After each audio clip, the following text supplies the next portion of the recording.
Continuando então, pessoal, capítulo 4, verso 6, tem um versículo, né, que a gente conhece bem. Vamos dar uma olhadinha.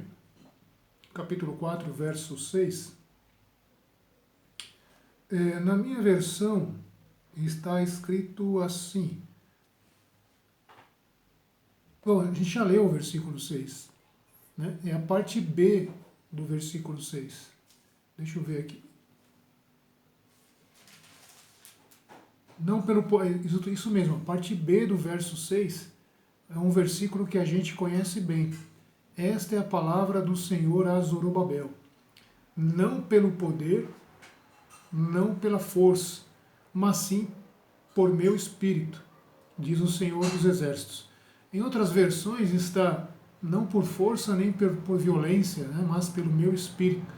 É um versículo que a gente usa muito, né, que a gente conhece bastante, mas aqui o contexto deste versículo, Deus estava dizendo que através do espírito dele seria criada uma disposição do povo edificar o templo, né? Seria criada uma disposição, né, para o povo e aqui para os líderes de se voltar para Deus. Então isso também serve para os nossos dias, porque quem que nos convence a nos voltarmos para Deus, quem que nos convence a fazer as coisas de Deus é o Espírito Santo. É o Espírito Santo que nos convence, né, que nós muitas vezes temos que tomar cuidado de separar tempo para Deus, porque se depender de nós, a gente só faz coisas que nos agradam, né? Se depender da gente, a gente só faz aquilo que nos agrada, que agrada os nossos olhos, que agrada o nosso coração, né? E a gente acaba deixando as coisas de Deus de lado. E aqui Deus está dizendo que através do Espírito, Deus ele não força ninguém. Repare só, ele não força, ele não obriga ninguém a servi-lo, né? Mas o Espírito Santo, com doçura, né, ele nos convence a fazer aquilo que Deus se agrada. Por isso a gente tem que vigiar, tem que tomar cuidado de separar tempo para Deus, de ouvir a voz do Espírito. Porque se o Espírito falar e a gente não der ouvidos, vai chegar uma hora que o nosso ouvido vai ficar cauterizado e a gente não vai dar mais atenção para as coisas de Deus, não vai dar mais atenção para a palavra de Deus. É muito sério um cristão que tem os seus ouvidos cauterizados, que não ouve mais o Espírito Santo. É muito sério, é muito triste, porque esse cristão, ele está caminhando para a morte espiritual. Nós temos que fazer as nossas coisas, temos que nos dedicar às nossas atividades, mas lembrar que Deus, ele tem a primazia. Deus, ele merece o nosso melhor. A gente vai falar sobre isso também quando for estudar Malaquias, de oferecer para Deus o melhor e não o resto. Não oferecer para Deus o resto. Inclusive, na minha opinião, eu acho que os cultos, eles deveriam ser num horário onde as pessoas estivessem o mais descansadas possível.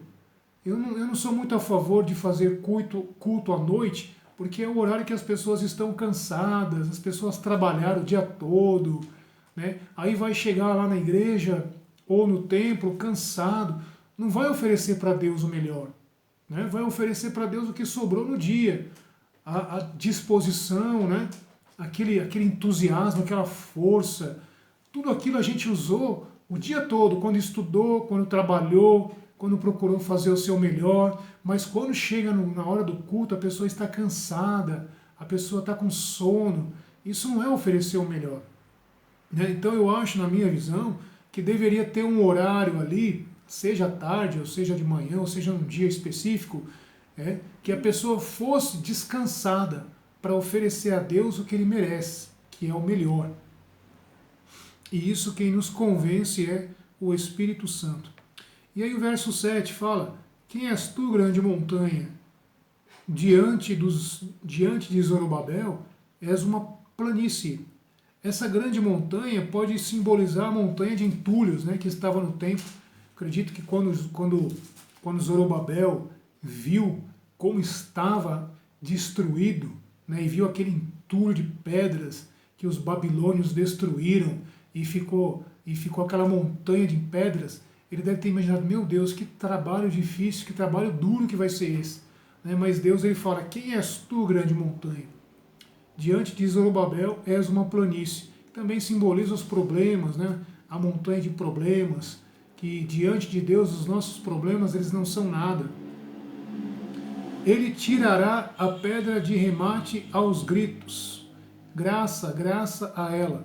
É assim que está na minha versão. Então, provavelmente, quando ele foi limpando aqueles entulhos, apareceu ali a pedra principal, né? A pedra de remate, que é aquela pedra que é colocada como o fundamento. Né? Toda a construção tem uma pedra de remate, que é a pedra fundamental ali, né? que aparece numa construção. Então, quando Josué viu essa pedra, que ele retirou aqueles entulhos, ele começou a gritar, né? Começou a gritar, graça, graça, graças a Deus, que apareceu a pedra de remate, ou seja, a obra iria se realizar, a obra iria começar.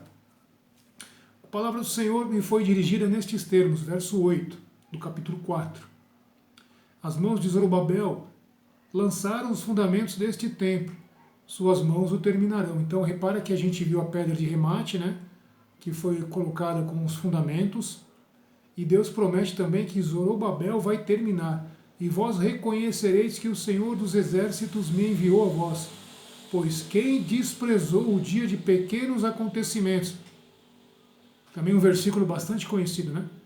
Que eles se alegrem vendo a pedra de chumbo na mão de Zorobabel. Esse dia de pequenos acontecimentos, provavelmente foi aquela reunião que o povo fez em volta do templo antes da construção. Eu acredito que haviam ali muitos incrédulos, né, que olharam para aquela situação e desprezaram aquele acontecimento. Foi uma reunião que eles fizeram, que inclusive está lá em Ageu, capítulo 2, verso 3. Capítulo 2, verso 3. Eu vou dar uma lidinha aqui. Quem é entre vós o sobrevivente que viu este templo em sua glória primeira? E como vedes agora, ele não é como nada a vossos olhos? Agora, pois, ser forte, Zorobabel, diz o Senhor. Ser forte, Josué, filho de Josadaque, grande sacerdote. Ser forte, todo o povo da terra, diz o Senhor, e trabalhai, porque eu estou convosco, diz o Senhor dos exércitos. Então, aquele povo que estava reunido ali desprezou aquele pequeno acontecimento, aquela reunião solene para edificar o templo. Por que desprezou? Porque tudo estava destruído, né? Mas Deus, ele ordena através de Zacarias e de Ageu, esses dois profetas, Deus ordena ao povo a se esforçar, né? Se esforçar, porque Deus estava com eles, o Senhor estava com eles, e aquele templo seria reerguido novamente. Até diz, né, que a glória da segunda casa será melhor do que a primeira. Seria até melhor que o primeiro templo. Também tinha uma pedra de chumbo. Essa pedra de chumbo é a pedra que seria usada no fundamento. Que era um costume dos antigos usar a pedra de chumbo, né, para deixar o fundamento ali sólido. Bom, agora sim vamos falar sobre a sexta visão. Sexta visão, o livro que voa, né? Em outras versões está o rolo volante, né? O livro que voa, capítulo 5. Levantei novamente os olhos e vi, eis um rolo que voava, e o anjo que falava comigo disse, que vês? Eu disse, vejo um livro que voa, seu comprimento é de 20 côvados, né? Um côvado é mais ou menos 50 centímetros, né, aproximadamente. Existia o côvado egípcio e o côvado romano. Mas como é aqui no tempo da Babilônia, né, ou da Medo-Pérsia, a medida usada seria o côvado egípcio, que é mais ou menos 40, 50 centímetros. Vamos arredondar para 50 centímetros. Se o seu comprimento é de 20 côvados, então são o quê? 10 metros. Né? Sua largura de 10 côvados, então são 5 metros. Repara que era um livro gigantesco, de 10 por 5, de 10 metros por 5 metros. Era um livro gigantesco. E ele me disse, esta é a maldição que se espalha sobre a superfície de toda a terra. que todo aquele que rouba será expulso daqui. E de acordo com ela, e todo aquele que jura falso em meu nome será expulso daqui. Então Deus estava dizendo o seguinte, que o templo vai ser edificado, mas os ladrões e aqueles que juram falsamente não vão ter participação nisso. Eles vão ser expulsos, né? E isso foi retratado na visão do rolo, que é a sexta visão, a visão do rolo que Zacarias viu, uma maldição, olha só, a maldição reservada no verso 2, né, do capítulo 5, é a maldição, verso 3, é a maldição reservada para aqueles que são ladrões e que juram falsamente. Inclusive, né, nos mandamentos fala, né, não roubarás, né, e também não podemos jurar falsamente. Provavelmente alguns do povo estavam já caindo nesse pecado aí. Todo aquele que jura falsamente, diz o Senhor, eu espalharei, diz o Senhor dos Exércitos, será espalhado, para que entre na casa do ladrão. O que vai ser espalhado? Provavelmente alguma coisa que estava escrito naquele rolo, né? Dentro daquele rolo, daquele livro, estava escrita uma maldição contra os ladrões e contra os que juram falsamente. E o que estava escrito naquele rolo, naquele livro, iria se espalhar e entrar na casa do ladrão e do que jura falsamente em meu nome, para que se estabeleça no seio de sua casa e a destrua com as suas madeiras e as suas pedras. Então temos que tomar muito cuidado. O livro de Malaquias fala, né, sobre roubar a Deus, fala sobre os dízimos. Então, aqueles que assim fazem, aqueles que assim procedem, eles recebem uma maldição dura, né? A sua casa é destruída, as madeiras e as pedras, né, serão apodrecidas. Então, serão apodrecidas. Isso simboliza o quê? Simboliza destruição, simboliza miséria, né?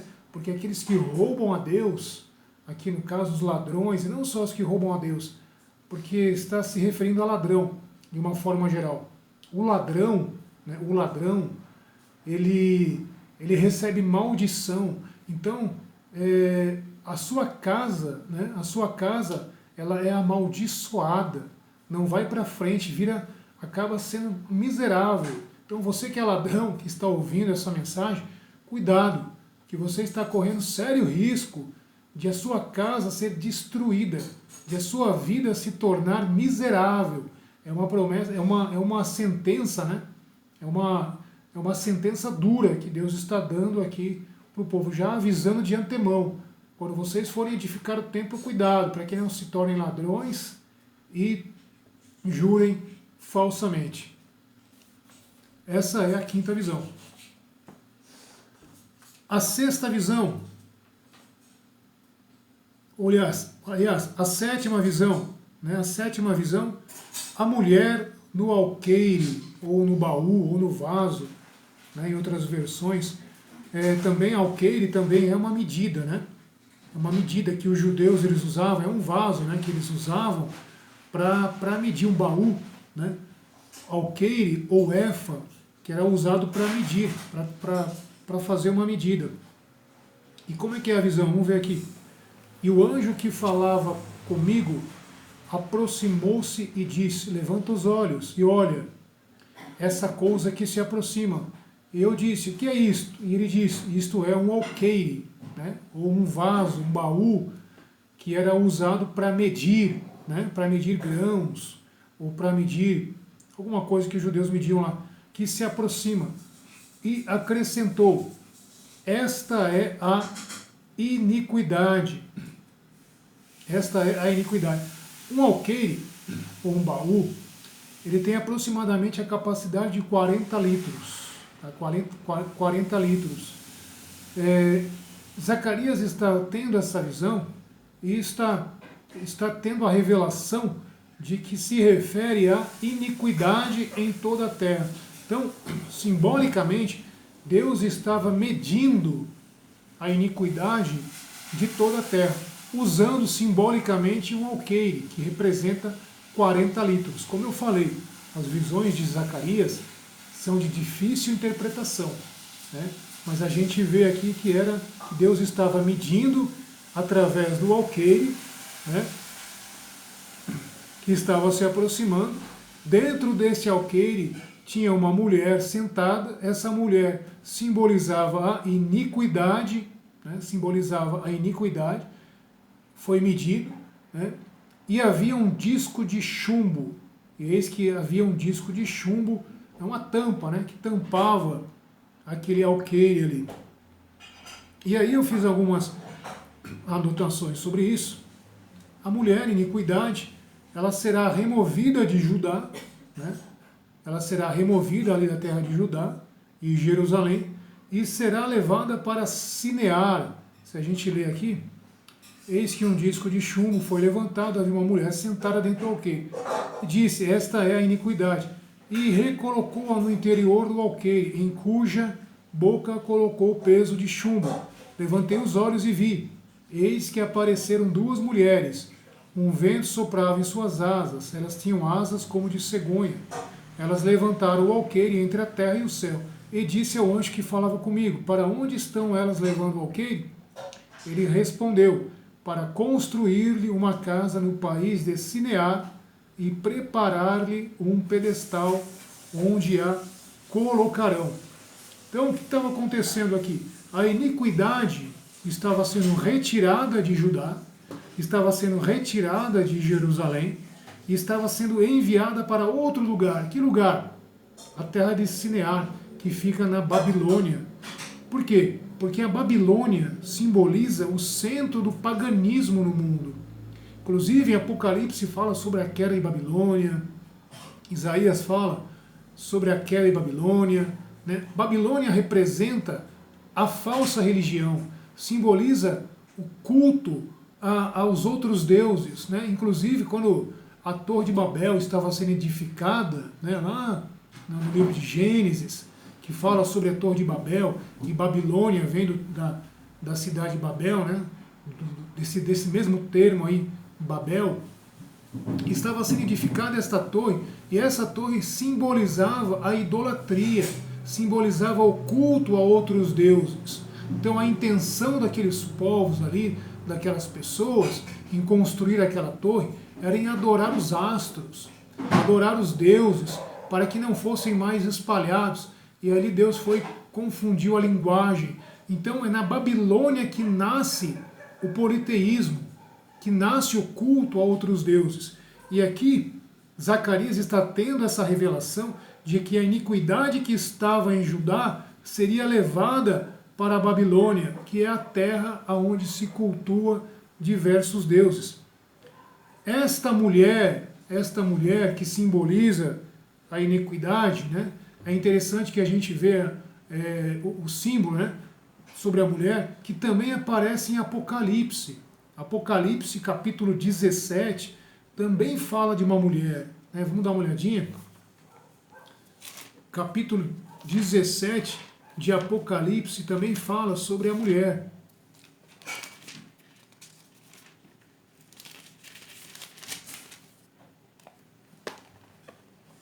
Capítulo 17, um dos 7 anjos das 7 taças veio dizer-me, vem, vou mostrar-te o julgamento da grande prostituta, que está assentada à beira de águas copiosas. Os reis da terra se prostituíram com ela, e com o vinho da sua prostituição embriagaram-se os habitantes da terra. Ele me transportou então em espírito ao deserto, onde vi uma mulher sentada sobre uma besta, escarlate, cheia de títulos blasfemos, com 7 cabeças e 10 chifres. A mulher estava vestida com púrpura e escarlate, adornada de ouro, pedras preciosas e pérolas, e tinha na mão um cálice de ouro, cheio de abominações. São as impurezas da sua prostituição.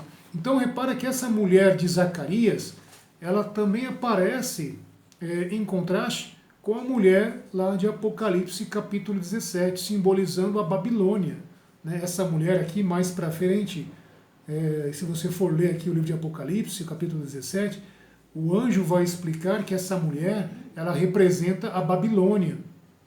Né? Que Zacarias vê também aqui o mesmo assunto, um assunto parecido. sobre a iniquidade, representa o pecado, representa a prostituição espiritual, de cultuar outros deuses. Tudo isso nasceu na Babilônia, né? Mas a mulher também, ela é simbolizada em outros livros aqui também, ela tem simbolismos, bons simbolismos, né? Não é só mau simbolismo. Inclusive a igreja, né? A igreja é representada por uma mulher, por uma noiva, né? Também. As primeiras pessoas que viram Jesus ressuscitado foram mulheres, né? Então a pessoa da mulher, ela é enaltecida na Bíblia.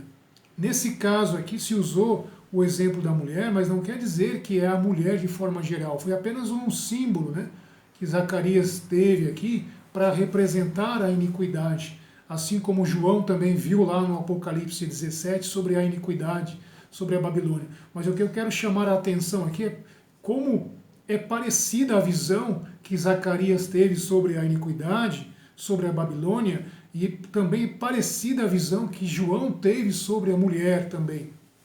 Ambas simbolizam a Babilônia, ambas simbolizam a iniquidade, simbolizam o pecado. Então a gente entende, através desse texto aqui, desta visão, que tudo surgiu ali na Babilônia. O politeísmo, né, a adoração a falsos deuses, né, e a promessa é de que isso vai ser destruído, que a Babilônia vai ser destruída. E isso se cumpre lá no livro de João e vai se cumprir ainda futuramente, né, porque ainda a Babilônia está reinando na Terra hoje em dia.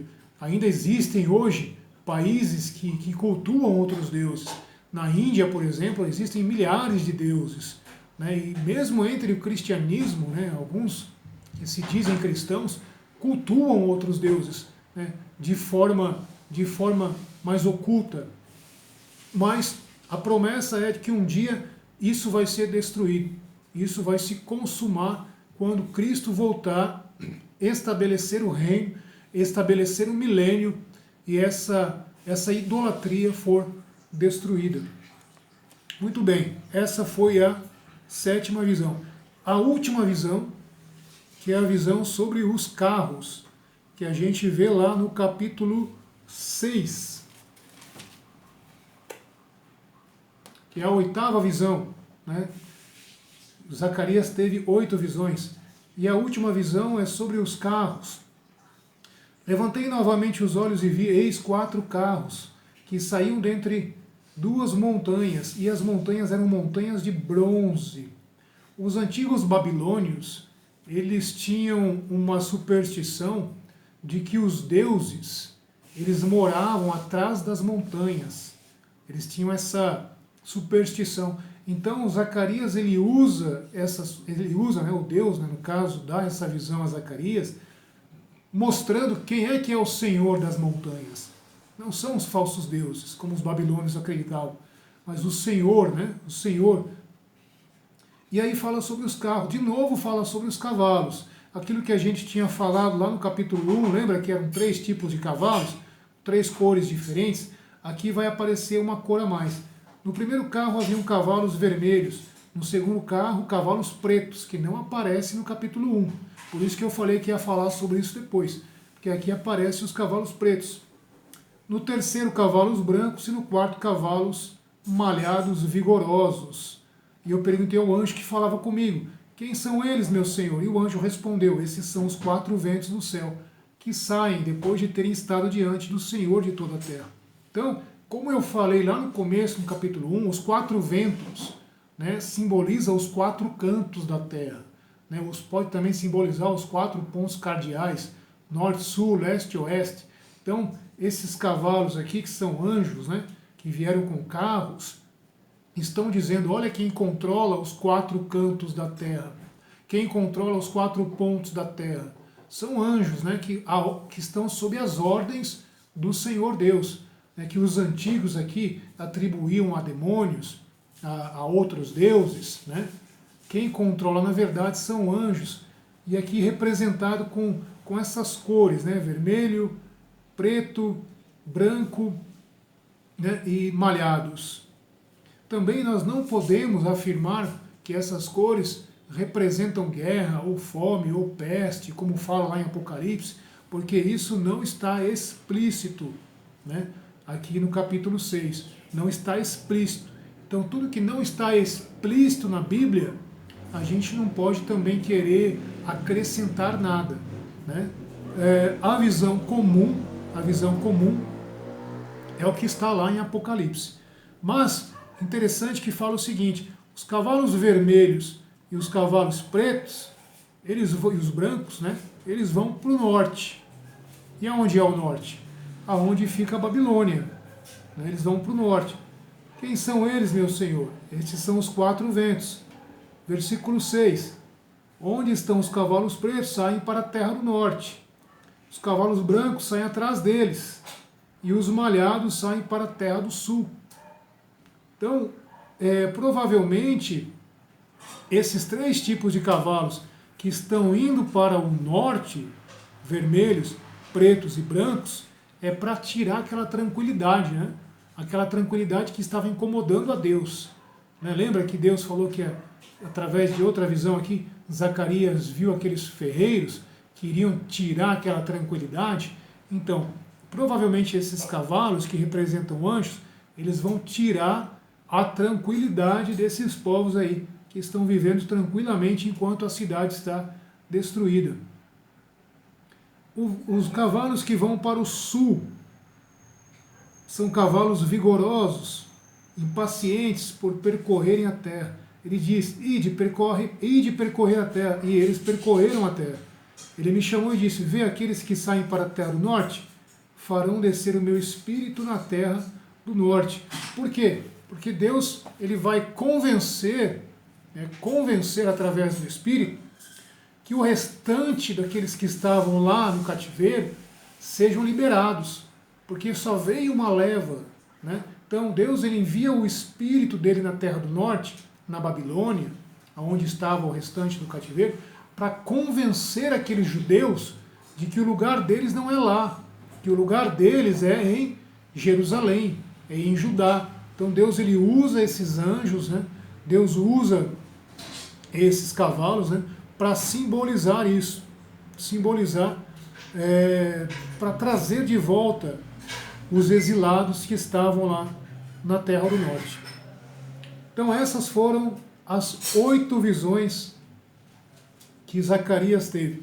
Como eu falei, é um livro de difícil interpretação, de difícil entendimento, né? Mas eu espero que a gente possa ter tido um pouco mais de esclarecimento sobre isso, né? E eu vou dar uma pausa aqui nesse vídeo. Quando eu voltar, a gente vai falar sobre os outros capítulos. Só um minutinho, a gente já volta. Deus abençoe.